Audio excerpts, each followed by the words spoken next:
Hai guys, perkenalkan saya Yosep, mahasiswa program studi D3 Teknologi Laboratorium Medis semester 1 NIM PO53033332311067. Di video kali ini, saya akan menjelaskan kepada kita semua terkait dua instrumen yang biasa digunakan di laboratorium. Yang pertama adalah autoclave. Nah, autoclave itu apa sih? Autoclave itu adalah alat yang biasa digunakan untuk keperluan sterilisasi, seperti sterilisasi alat gelas dan juga beberapa alat yang terbuat dari logam. Nah, prinsip kerja autoclave ini adalah mengubah energi listrik menjadi energi panas, di mana energi panas ini akan dikeluarkan oleh lempengan panas yang berada di dasar autoclave yang berkontak langsung dengan aqueous, sehingga aqueous tersebut menguap dan memberikan tekanan di dalam autoclave. Kemudian untuk perawatannya, autoclave ini sebelum kita gunakan, kita harus pastikan bahwa air yang berada di dalam autoclave itu dia tepat berada pada tanda batas yang sudah ditentukan. Dia tidak boleh lebih ataupun tidak boleh kurang. Kemudian air tersebut harus diganti secara rutin. Kemudian kita hanya menggunakan aqueous untuk kita taruh di dalam autoclave, karena jika kita menggunakan air sumur atau air hujan, dikhawatirkan akan menimbulkan korosi atau kekaratan pada autoclave itu maupun instrumen-instrumen yang disterilisasi. Kemudian untuk pengaturan yang biasa digunakan pada autoclave itu pada suhu 121 derajat Celcius dengan tekanan 2 atmosfer dan juga waktu selama 15 menit.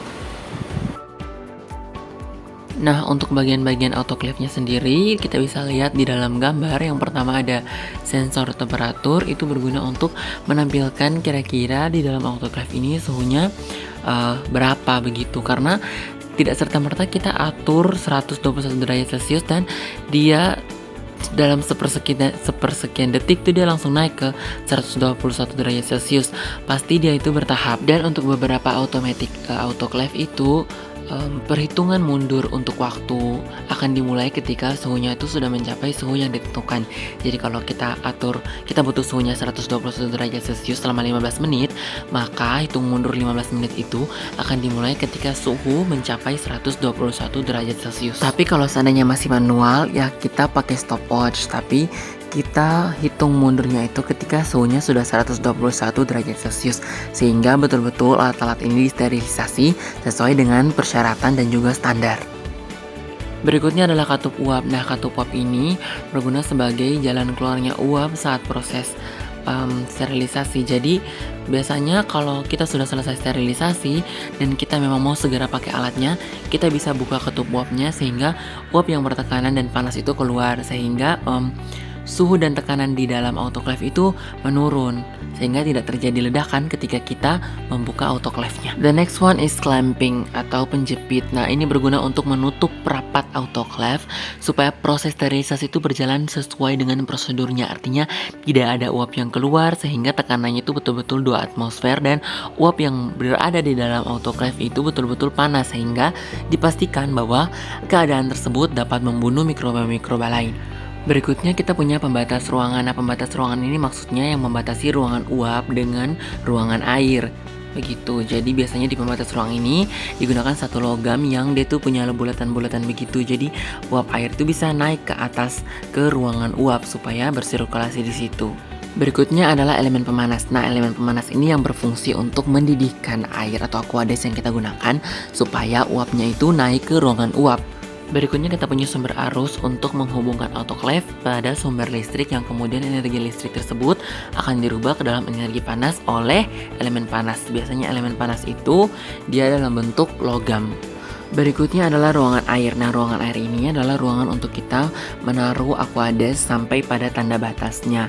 Berikutnya adalah gelas ukur. Nah, gelas ukur di sini tuh hanya sebagai contoh instrumen yang disterilisasi ya, tapi biasanya di laboratorium bakteriologi itu biasanya yang disterilisasi itu adalah cawan Petri untuk keperluan perkembangbiakan bakteri. Kemudian kita punya ruang uap, itu ruang di mana uap akan bersirkulasi di situ. Kemudian kita punya katup pengaman dan juga pressure gauge atau meteran tekanan. Jadi meteran tekanan ini berfungsi untuk memberitahu kita berapa sih tekanan yang sedang terjadi di dalam autoclave itu. Biasanya 2 atmosfer. Yang berikut adalah densitometer. Jadi densitometer ini adalah alat yang digunakan untuk mengukur densitas atau massa jenis suatu cairan ataupun zat cair. Nah, prinsip kerja densitometer ini adalah didasarkan pada hukum Archimedes dan dikombinasikan dengan teknologi mikroelektronika. Untuk bagian-bagian densitometer, yang pertama ada YouTube osilasi, itu berguna untuk menghasilkan getaran berfrekuensi yang dapat menentukan nilai densitas ataupun massa jenis suatu zat. Yang kedua, sering atau suntikan, digunakan untuk mengambil sampel dari peristaltik pump menuju ke bagian YouTube osilasi. Ketiga, peristaltik pump, tempat penyimpanan sampel dan mampu memompa sampel hingga dapat diambil menggunakan sering. Yang keempat, pickup tube, selang saluran atau lubang untuk sampel cair yang akan masuk ke densitometer. Kelima, panel display. Jadi panel display ini menampilkan nilai massa jenis atau beberapa menu lain. Jadi untuk menu-menu lain itu tergantung pada densitometernya sendiri. Untuk perawatannya, selalu bersihkan alat dengan cairan pelarut yang mudah menguap. Contoh, Deconex 12%, air, aseton, ataupun etanol. Kedua, selalu kalibrasi dengan air sebelum digunakan. Kenapa harus kalibrasi dengan air? Karena massa jenis air itu kita sudah tahu secara jelas, yaitu 1 ataupun 0,9999 kg per cm kubik. Kemudian yang ketiga adalah sifat di tempat sejuk dan suhu ruang. Bye.